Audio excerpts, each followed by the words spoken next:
আমরা অনেক সময় অজু করার ক্ষেত্রে ভুলে যাই যে কোন পর্যন্ত আমি অঙ্গগুলো ধৌত করেছি। তো এমতো অবস্থায় আমাদের আসলে করণীয় কি? আমরা কি অনুমান করে ধুয়ে নিব? দেখা যাচ্ছে যে গোসলের আগে অজু করতে ভুলে গিয়েছে, গোসলের পরে অজু করছে। এমন ক্ষেত্রে কিন্তু এরকম হয়ে থাকে।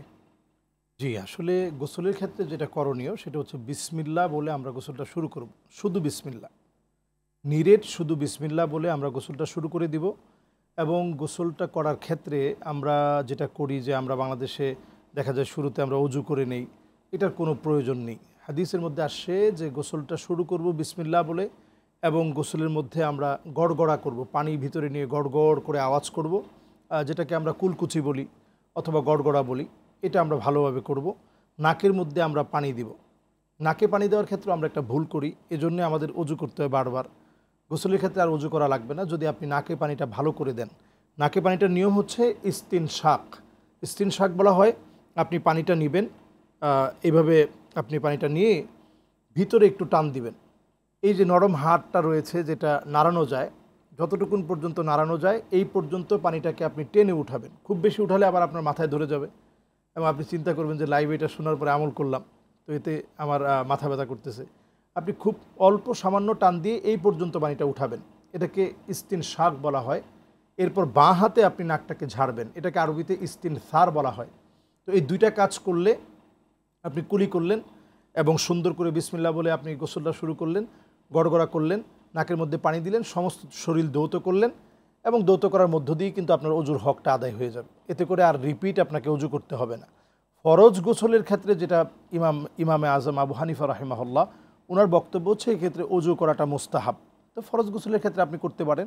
যদি গোসলটা ফরজ হয় তাহলে ফরজ গোসলের ক্ষেত্রে আপনি কুলি তো করবেনই, বিসমিল্লাহ তো বলবেনই এবং নাকে পানি তো দিলেনই।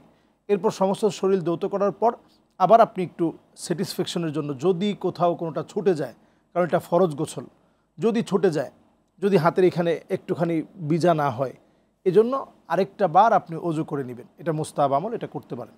অর্থাৎ অনেক ক্ষেত্রে দেখা যায় যে আমরা রাস্তায় চলাচলের ক্ষেত্রে আমরা আমাদের নজরকে হেফাজতের চেষ্টা করি, তারপরও অনাকাঙ্ক্ষিতভাবে নজর হেফাজত হয় না। এমতো অবস্থায় কেউ কেউ বলে থাকেন যে একবার তো অনেকক্ষণ ধরে দেখা যায়। তো এই যে যে সমাজের একটা ভুল বা ভ্রান্তিকর কথা, এর থেকে আমরা কিভাবে সমাজকে সচেতন করতে পারি? অনেক গুরুত্বপূর্ণ একটি বিষয়। ফাসাদুল কুলুবি মুতাওয়াল্লিদুন বিসিত্তাতি আশিয়া। হাসান বাসরি রহিমাহুল্লাহ বড় চমৎকার 6টি বিষয়কে উল্লেখ করেছেন এবং তিনি বলেছেন যে ফাসাদুল কুলুবি মুওয়াল্লিদুন বিসিত্তাতি আশিয়া। 6টি বিষয় মানুষের অন্তরকে একেবারে জীর্ণ শীর্ণ বানিয়ে ফেলে। আপনি যখন একটি গুনাহ করবেন, চোখের খেয়ানতটা এমন একটি গুনাহ যেটার প্রত্যেকটা নজরের খেয়ানতের মধ্য দিয়ে আপনার অন্তরের মধ্যে এক একটি কালো দাগ পড়ে যাবে। হাদিসের মধ্যে আসে ইন্নাল আবদা ইদা আখতা নুকিতাত ফি কলবিহি নুকতাতুন সাউদা। একটা গুনাহ করলে একটা দাগ পড়বে, দুইটা গুনাহ করলেন দুইটা দাগ পড়লো। এভাবে একটা স্বচ্ছ হৃদয়ে যখন হাজারটা বার লক্ষবার আপনি নজরের খেয়ানত করবেন, খারাপ বিষয় ভিডিওগুলো দেখবেন, রাস্তাঘাটে চলতে গিয়ে মেয়েদের দিকে আপনি আপনার নজরকে নষ্ট করলেন, এই যে নজরকে আপনি বারবার নষ্ট করছেন, এতে করে কালো কালো দাগগুলো অন্তরের মধ্যে পড়ে যাবে। আপনার হৃদয় কখনো অনুতপ্ত হবে না, চোখের পানিটা বন্ধ হয়ে যাবে, আল্লাহর সাথে সুসম্পর্ক গড়তে আসা আপনার ভিতরে জাগ্রত হবে না। এজন্য আমাদের প্রতিনিয়ত উচিত চোখটাকে হেফাজত করা। আপনি চোখের হেফাজত করলেই আপনি প্রত্যেকটা ইবাদতের স্বাদ আপনি অনুধাবন করতে পারবেন।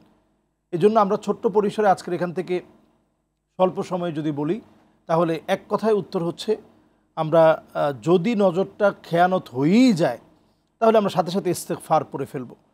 আর হাসান বাসরি বলছেন ইচ্ছাকৃত যদি কেউ এই কাজটা বারবার করে তাহলে কেমন যেন আত-তাওবাহ রাজাআন লিমাগফিরাতিল্লাহি আযজা ওয়া জাল, মানুষ তাওবা করবে এই আশা নিয়েই যে আল্লাহ তাআলা মাফ করবেন। তবে যখন আপনি আত-তাযান্নুব বিরাজাইল মাগফিরা, গুনাহ যখন আপনি এই উদ্দেশ্যে করবেন যে আল্লাহ তো মাফ করবেই, তাহলে আমি অসুবিধা নেই, একটু পরে তওবা করে ফেলবো, এখন একটু লম্বা সময় নিয়ে দেখি তারপরে তওবা করে ফেলবো, এই জাতীয় ব্যক্তিদের অন্তরগুলো মৃত হয়ে যায়।